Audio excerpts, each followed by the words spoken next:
والمحصنات من النساء إلا ما ملكت أيمانكم كتاب الله عليكم، وأحل لكم ما وراء ذلكم أن تبتغوا بأموالكم محسنين غير مسافحين، فما استمتعتم به منهن فآتوهن أجورهن فريضة، ولا جناح عليكم فيما تراضيتم به من بعد الفريضة، إن الله كان عليما حكيما. ومن لم يستطع منكم طولا أن ينكح المحصنات المؤمنات فمما ملكت أيمانكم من فتياتكم المؤمنات، والله أعلم بإيمانكم بعضكم من بعض، فانكحوهن بإذن أهلهن وآتوهن أجورهن بالمعروف محصنات غير مسافحات ولا متخذات أخدان، فإذا أحصن فإن أتين بفاحشة فعليهن نصف ما على المحصنات من العذاب، ذلك لمن خشي العنة منكم، وأن تصبروا خير لكم، والله غفور رحيم. يريد الله ليبين لكم ويهديكم سنن الذين من قبلكم ويتوب عليكم، والله عليم حكيم. والله يريد أن يتوب عليكم ويريد الذين يتبعون الشهوات أن تميلوا ميلا عظيما. يريد الله أن يخفف عنكم وخلق الإنسان ضعيفا. يا أيها الذين آمنوا لا تأكلوا أموالكم بينكم بالباطل إلا أن تكون تجارة عن تراض منكم، ولا تقتلوا أنفسكم، إن الله كان بكم رحيما. ومن يفعل ذلك عدوانا وظلما فسوف نصليه نارا، وكان ذلك على الله يسيرا. إن تجتنبوا كبائر ما تنهون عنه نكفر عنكم سيئاتكم وندخلكم مدخلا كريما. ولا تتمنوا ما فضل الله به بعضكم على بعض، للرجال نصيب مما اكتسبوا وللنساء نصيب مما اكتسبن، واسألوا الله من فضله، إن الله كان بكل شيء عليما. ولكل جعلنا موالي مما ترك الوالدان والأقربون والذين عقدت أيمانكم فآتوهم نصيبهم، إن الله كان على كل شيء شهيدا. الرجال قوامون على النساء بما فضل الله بعضهم على بعض وبما أنفقوا من أموالهم، فالصالحات قانتات حافظات للغيب بما حفظ الله، واللاتي تخافون نشوزهن فعظوهن واهجروهن في المضاجع واضربوهن، فإن أطعنكم فلا تبغوا عليهن سبيلا،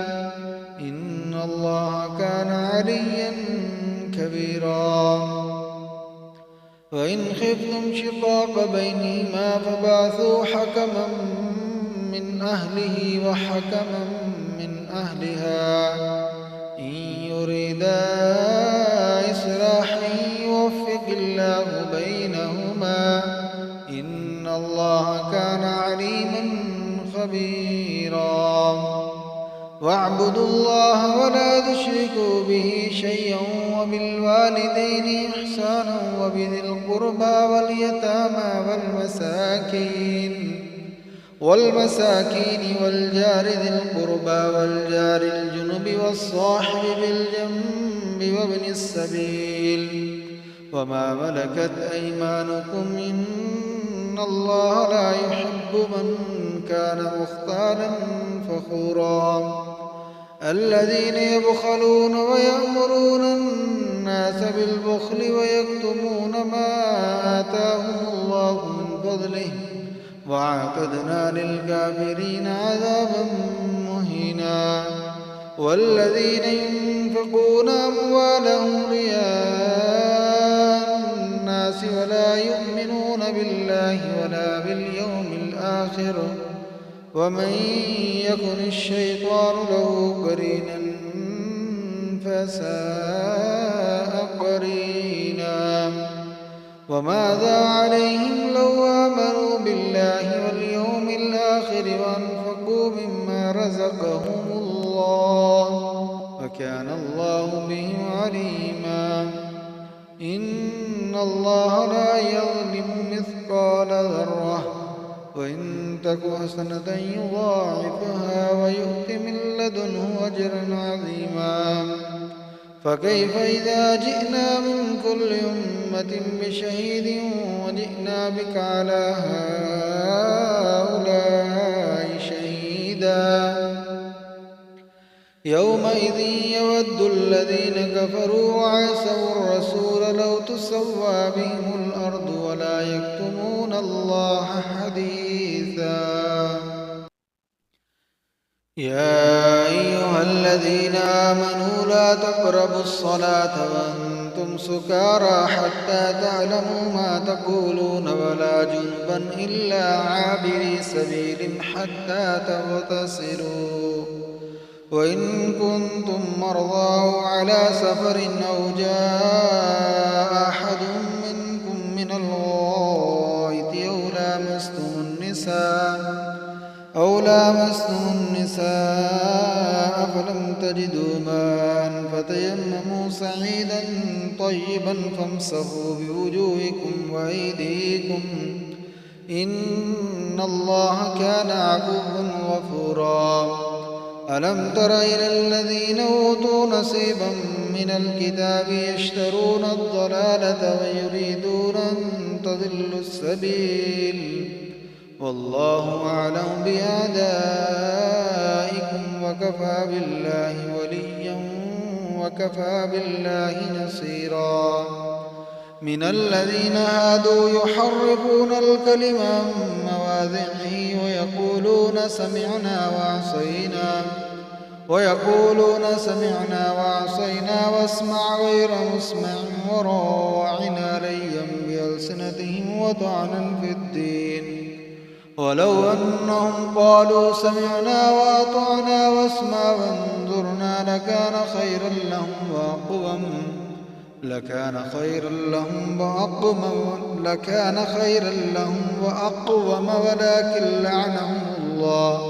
ولكن لعنهم الله بكفرهم فلا يؤمنون إلا قليلا يا أيها الذين أوتوا الكتاب آمنوا بما نزلنا مصدقا لما معكم من قبل أن نطمس وجوها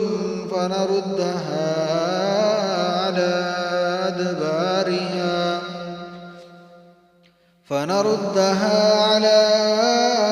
أدبارها ونلعنهم كما لعنا أصحاب السبت وكان أمر الله مفعولا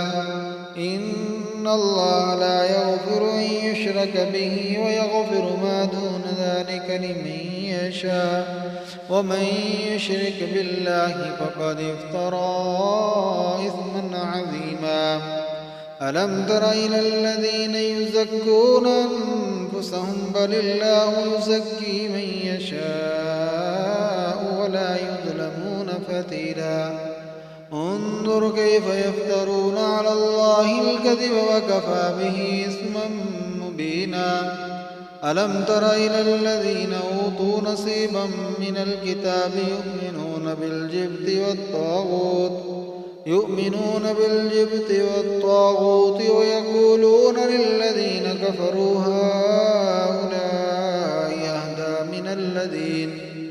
أهدى من الذين آمنوا سبيلا أولئك الذين لعنهم الله ومن يلعن الله فلن تجد له نصيرا أم لهم نصيب من الملك فإذا لا يؤتون الناس نقيرا أم يحسدون الناس على ما آتاهم الله من فضله فقد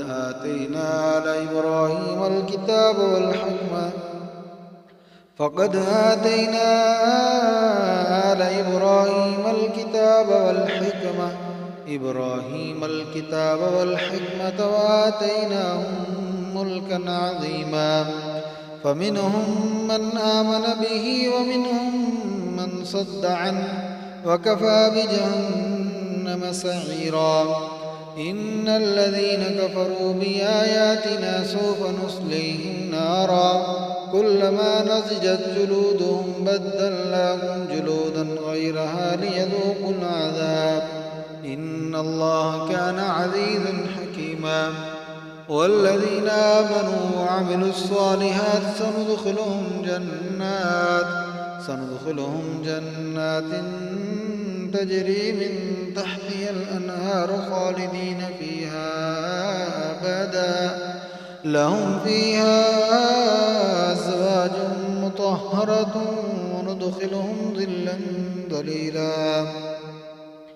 إن الله يأمركم أن تؤدوا الأمانات إلى أهلها وإذا حكمتم بين الناس أن تحكموا بالعدل إن الله نعم ما يعظكم به إن الله كان سميعا بصيرا يا أيها الذين آمنوا أطيعوا الله وأطيعوا الرسول وأولي الأمر منكم فإن تنازعتم في شيء فردوه إلى الله والرسول إن كنتم تؤمنون بالله واليوم الآخر ذلك خير وأحسن تأويلا ألم تر إلى الذين يزعمون أنهم آمنوا بما أنزل إليك وما أنزل من قبلك يريدون أن يتحاكموا إلى الطاغوت وقد أمروا أن يكفروا به ويريد الشيطان أن يضلهم ضلالا بعيدا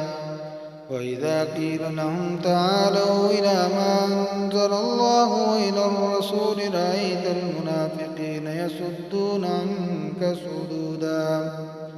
فكيف إذا أصابتهم مصيبة بما قدمت أيديهم ثم جاءوك يحلفون بالله إن أردنا إلا إحسانا وتوفيقا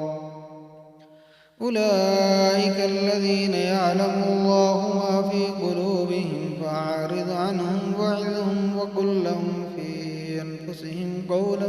بليغا وما أرسلنا من رسول إلا ليطاع بإذن الله ولو أنهم إذ ظلموا أنفسهم جاءوك فاستغفروا الله واستغفر لهم الرسول لوجدوا الله توابا رحيما فلا وربك لا يؤمنون حتى يحكموك فيما شجر بينهم ثم لا يجدوا في أنفسهم حرجا مما قضيت ويسلموا تسليما ولو أنا كتبنا عليهم أن أنفسكم أو اخرجوا من دياركم ما فعلوه إلا قليل منهم ولو أنهم فعلوا ما يوعظون به لكان خيرا لهم وأشد تثبيتا وإذا لآتيناهم من لدنا أجرا عظيما ولهديناهم صراطا مستقيما ومن يطع الله والرسول فأولئك مع الذين أنعم الله عليهم من النبيين والصديقين والشهداء والصالحين وحسن أولئك رفيقا ذلك الفضل من الله وكفى بالله عليما يا أيها الذين آمنوا خذوا حذركم فانفروا ثبات أو انفروا جميعا وإن منكم لمن ليبطئن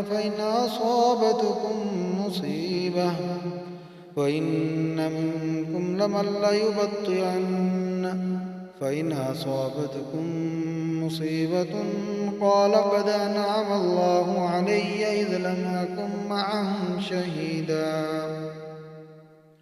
ولئن أصابكم فضل من الله ليقولن كأن لم تكن بينكم وبينه مودة يا ليتني كنت معهم فأفوز فوزا عظيما فليقاتل في سبيل الله الذين يشرون الحياة الدنيا بالآخرة ومن يقاتل في سبيل الله فيقتل أو يغلب فسوف نؤتيه أجرا عظيما وما لكم لا تقاتلون في سبيل الله والمستضعفين من الرجال والنساء والبلدان الذين يقولون ربنا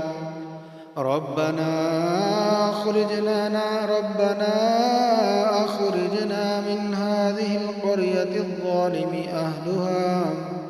واجعل لنا من لدنك وليا واجعل لنا من لدنك نصيرا الذين آمنوا يقاتلون في سبيل الله والذين كفروا يقاتلون في سبيل الطاغوت فقاتلوا أولياء الشيطان إن كيد الشيطان كان ضعيفا ألم تر إلى الذين قيل لهم كفوا أيديكم وأقيموا الصلاة وآتوا الزكاة فلما كتب عليهم القتال إذا فريق منهم يخشون الناس كخشية الله أو أشد خشية وقالوا ربنا لم كتبت علينا القتال لولا أخرتنا إلى أجل قريب قل متاع الدنيا قليل والآخرة خير لمن اتقى ولا تظلمون فتيلا أينما تكونوا يدرككم الموت ولو كنتم في بروج مشيدة وإن تصبهم حسنة يقولوا هذه من عند الله وإن تصبهم سيئة يقولوا هذه من عندك قل كل من عند الله فما لهؤلاء القوم لا يكادون يفقهون حديثا ما أصابك من حسنة فمن الله وما أصابك من سيئة فمن نفسك وأرسلناك للناس رسولا وكفى بالله شهيدا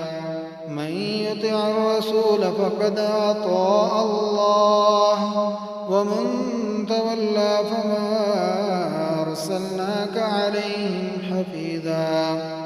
ويقولون طاعة فإذا برزوا من عندك بيت طائفة منهم غير الذي تقول والله يكتب ما يبيتون فأعرض عنهم وتوكل على الله وكفى بالله وكيلا أفلا يتدبرون القرآن ولو كان من عند غير الله لوجدوا فيه اختلافا كثيرا وإذا جاءهم أمر من الأمن بالخوف أذاعوا به ولو ردوه إلى الرسول وإلى أولي الأمر منهم لعلمه الذين يستنبطونه منهم ولولا فضل الله عليكم ورحمته لاتبعتم الشيطان إلا قليلا فقاتل في سبيل الله لا تكلف إلا نفسك وحرض المؤمنين عسى الله أن يكف بأس الذين كفروا والله أشد بأسا وأشد تنكيلا من يشفع شفاعة حسنة يكن له نصيب منها ومن يشفع شفاعة سيئة يكن له كفل منها وكان الله على كل شيء مقيتا وإذا حييتم بتحية فحيوا بأحسن منها أو ردوها إن الله كان على كل شيء حسيبا الله لا إله إلا هو لا يجمعنكم إلى يوم القيامة لا ريب فيه ومن أصدق من الله حديثا فما لكم في المنافقين فئتين والله أركسهم بما كسبوا أتريدون أن تهدوا من أضل الله ومن يضلل الله فلن تجد له سبيلا ودوا لو تكفرون كما كفروا فتكونون سواء فلا تتخذوا منهم أولياء حتى يهاجروا في سبيل الله فإن تولوا فخذوهم واقتلوهم حيث وجدتموهم ولا تتخذوا منهم وليا ولا نصيرا إلا الذين يصلون إلى قوم بينكم وبينهم ميثاق أو جاءوكم حصرت صدورهم أن يقاتلوكم أو يقاتلوا قومهم ولو شاء الله لسلطهم عليكم فلقاتلوكم فإن اعتذروكم فلم يقاتلوكم وألقوا إليكم السلم فما جعل الله لكم عليهم سبيلا ستجدون آخرين يريدون أن يأمنوكم ويأمنوا قومهم كلما ردوا إلى الفتنة يركسوا فيها فإن لم يعتزلوكم ويلقوا إليكم السلم ويكفوا أيديهم فخذوهم واقتلوهم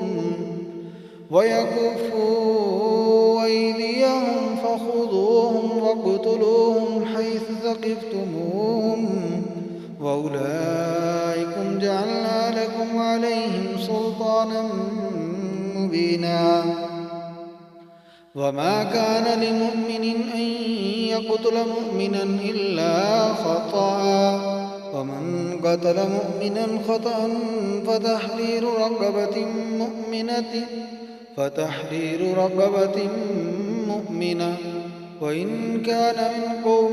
بينكم وبينهم ميثاق وما كان لمؤمن أن يقتل مؤمنا إلا خطأ ومن قتل مؤمنا خطأ فتحرير رقبة مؤمنة ودية مسلمة إلى أهله إلا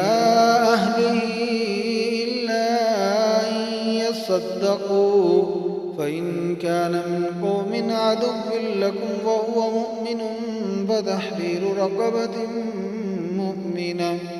وإن كان من قوم بينكم وبينهم ميثاق فدية مسلمة إلى أهله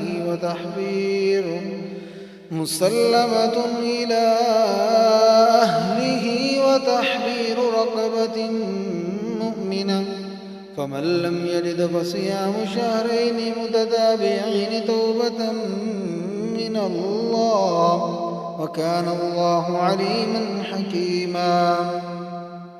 ومن يقتل مؤمنا متعمدا فجزاؤه جهنم خالدا فيها وغضب الله عليه ولعنه وأعد له عذابا عظيما.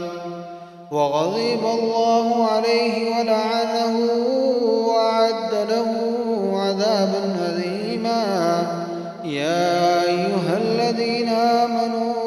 إذا ضربتم في سبيل الله فتبينوا ولا تقولوا لمن ألقى إليكم السلام لست مؤمنا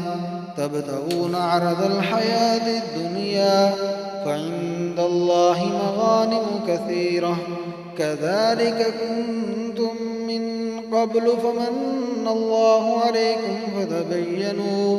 إن الله كان بما تعملون خبيرا. لا يستوي القاعدون من المؤمنين غير أولي الضرر والمجاهدون في سبيل الله بأموالهم وأنفسهم فضل الله المجاهدين بأموالهم وأنفسهم على القاعدين درجة وكلا وعد الله الحسنى وفضل الله المجاهدين على القاعدين أجرا عظيما درجات منه ومغفرة ورحمة وكان الله غفورا رحيما. إن الذين توفاهم الملائكة ظالمي أنفسهم قالوا فيم كنتم قالوا كنا مستضعفين في الأرض قالوا ألم تكن أرض الله واسعة فتهاجروا فيها فأولئك مأواهم جهنم وساءت مصيرا. إلا المستضعفين من الرجال والنساء والولدان لا يستطيعون حيلة ولا يهتدون سبيلا فأولئك عسى الله أن يعفو عنهم وكان الله غفورا غفورا. فأولئك عسى الله أن يعفو عنهم وكان الله عفوا غفورا.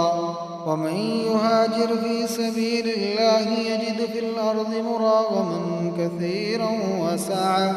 ومن يخرج من بيته مهاجرا إلى الله ورسوله ثم يدركه الموت فقد وقع أجره على الله وكان الله غفورا رحيما.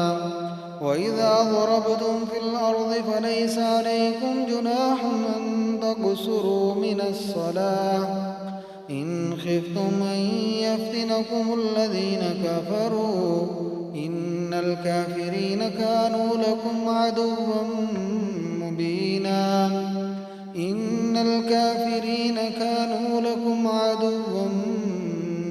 مبينا. وإذا كنت فيهم فأقمت لهم الصلاة فلتقم طائفة منهم معك وليأخذوا أسلحتهم فإذا سجدوا فليكونوا من ورائكم ولتأت طائفة أخرى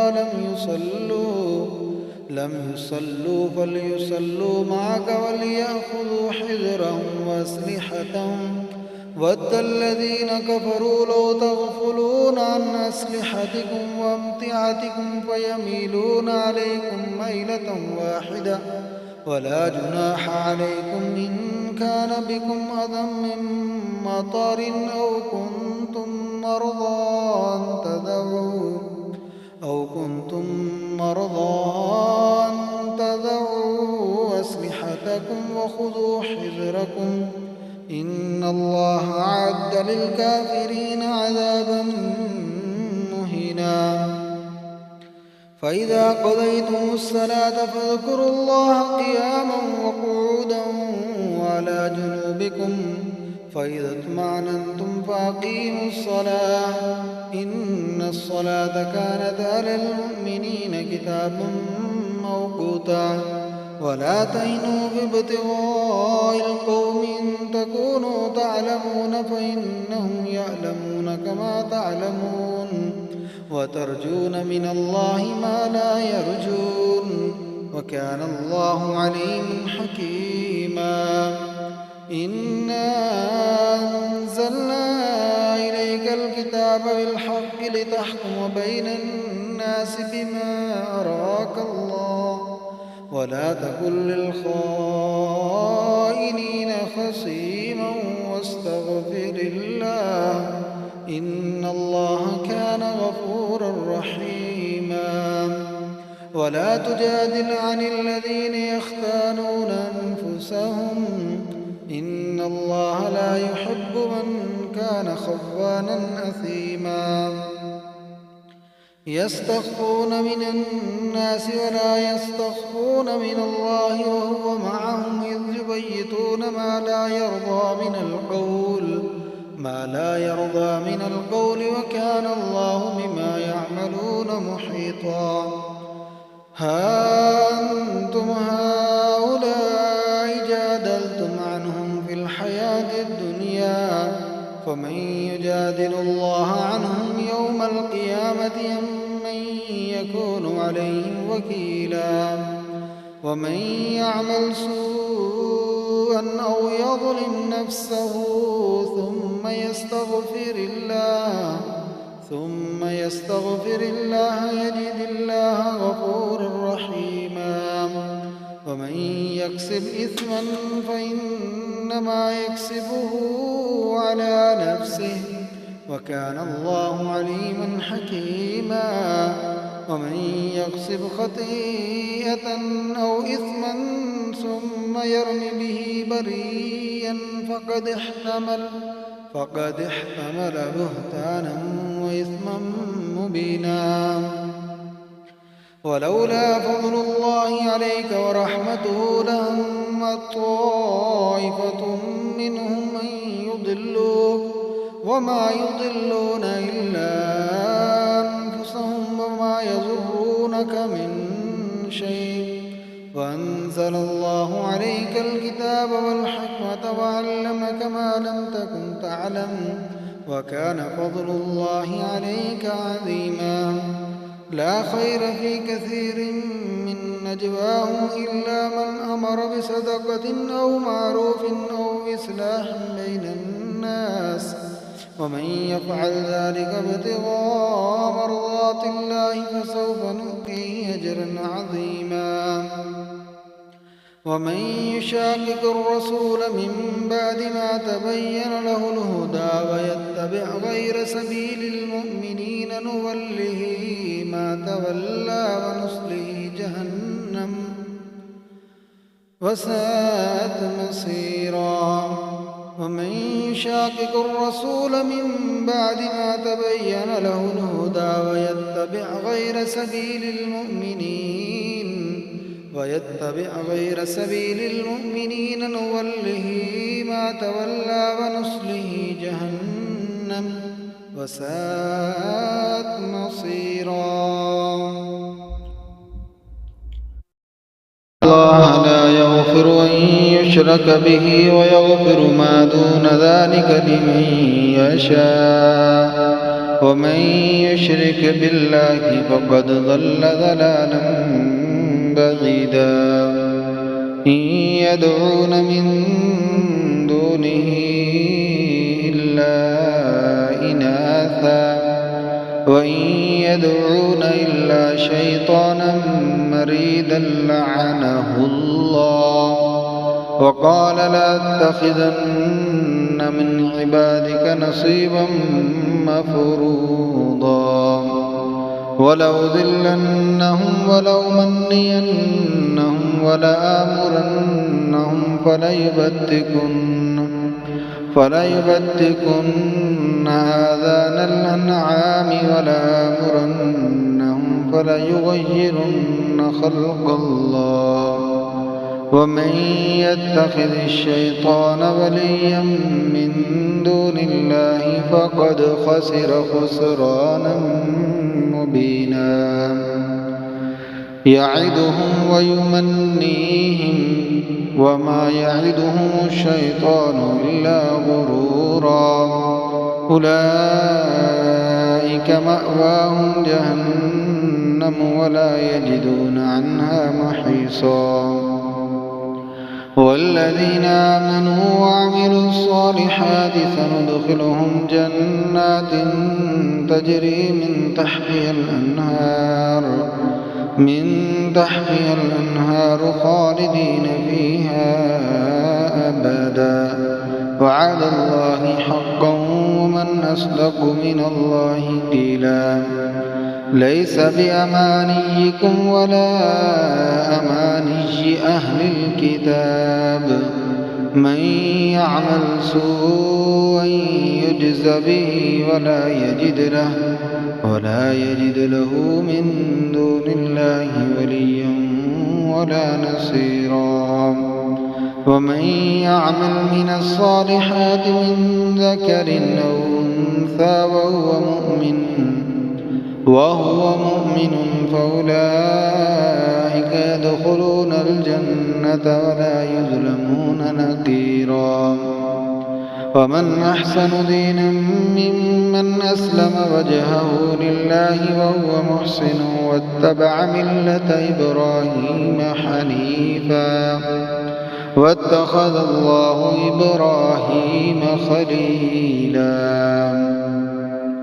ولله ما في السماوات وما في الأرض وكان الله بكل شيء محيطا ويستفتونك في النساء قل الله يفتيكم فيهن وما يتلى عليكم في الكتاب في يتامى النساء اللاتي لا تؤتونهن ما كتب لهن وترغبون أن تنكحوهن والمستضعفين من الولدان وأن تقوموا لليتامى بالقسط وما تفعلوا من خير فإن الله كان به عليما وإن امرأة خافت من بعلها نشوزا أو إعراضا فلا جناح عليهما أن يصلحا بينهما صلحا والصلح خير وأحضرت الأنفس الشح وإن تحسنوا وتتقوا فإن الله كان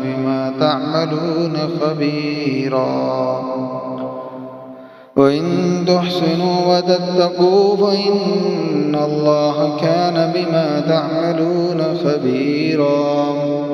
ولن تستطيعوا أن تعدلوا بين النساء ولو حرصتم فلا تميلوا كل الميل فتذروها كالمعلقة وإن تصلحوا وتتقوا فإن الله كان غفورا رحيما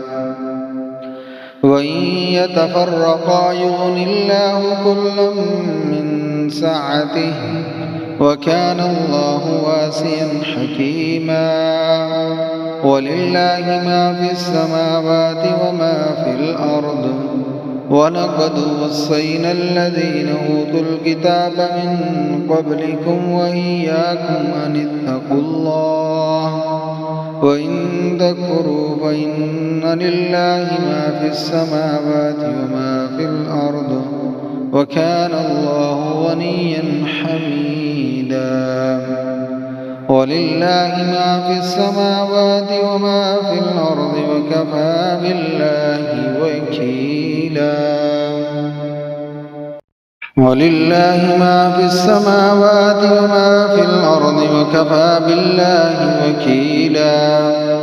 إن يشاء يذهبكم أيها الناس ويأتي بآخرين وكان الله على ذلك قديرا من كان يريد ثواب الدنيا فعند الله ثواب الدنيا والآخرة وكان الله سميعا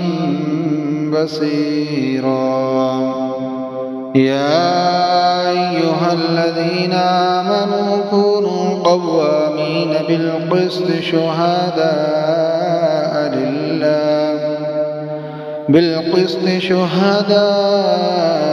لله ولو على أنفسكم أو الوالدين والأقربين إن يكن غنيا أو فقيرا فالله أولى بهما فلا تتبعوا الهوى أن تعدلوا وإن تلووا أو تعرضوا فإن الله كان بما تعملون خبيرا يا أيها الذين آمنوا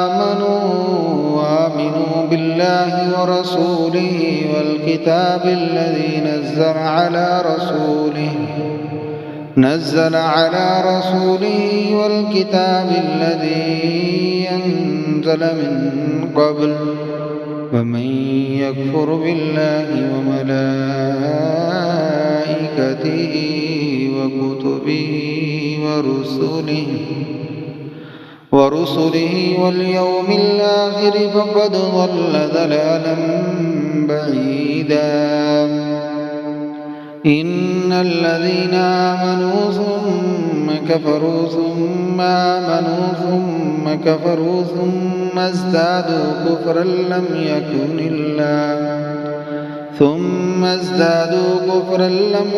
الله ليغفر لهم ولا ليهديهم سبيلا بشر المنافقين بأن لهم عذابا أليما الذين يتخذون الكافرين أولياء من دون المؤمنين أيبتغون عندهم العزة فإن العزة لله جميعا وقد نزل عليكم في الكتاب أن إذا سمعتم آيات الله يكفر بها ويستهزأ بها فلا تقعدوا معهم حتى يخوضوا في حديث غيره إنكم إذا مثلهم إن الله جامع المنافقين والكافرين في جهنم جميعا إن الله جامع المنافقين والكافرين في جهنم جميعا الذين يتربصون بكم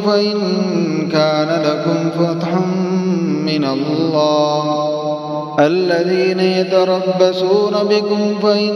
كان لكم فتح من الله قالوا ولم نكن معكم وإن كان للكافرين نصيب قالوا ولم نستحفظ عليكم ونمنعكم من المؤمنين فالله يحكم بينكم يوم القيامة ولن يجعل الله للكافرين على المؤمنين سبيلا إن المنافقين يخادعون الله وهو خادعهم وإذا قاموا إلى الصلاة قاموا كسالى يراءون الناس ولا يذكرون الله إلا قليلا مذبذبين بين ذلك لا إله هؤلاء ولا إله هؤلاء ومن يضلل الله فلن تجد له سبيلا يا أيها الذين آمنوا لا تتخذوا الكافرين أولياء من دون المؤمنين أتريدون أن تجعلوا لله عليكم سلطانا مبينا إن المنافقين في الدرك الأسفل من النار ولن تجد لهم نصيرا إلا الذين تابوا وأصلحوا واعتصموا بالله وأخلصوا دينهم لله فأولئك مع المؤمنين وسوف يؤتي الله المؤمنين أجرا عظيما ما يفعل الله بعذابكم إن شكرتم وآمنتم وكان الله شاكرا عليما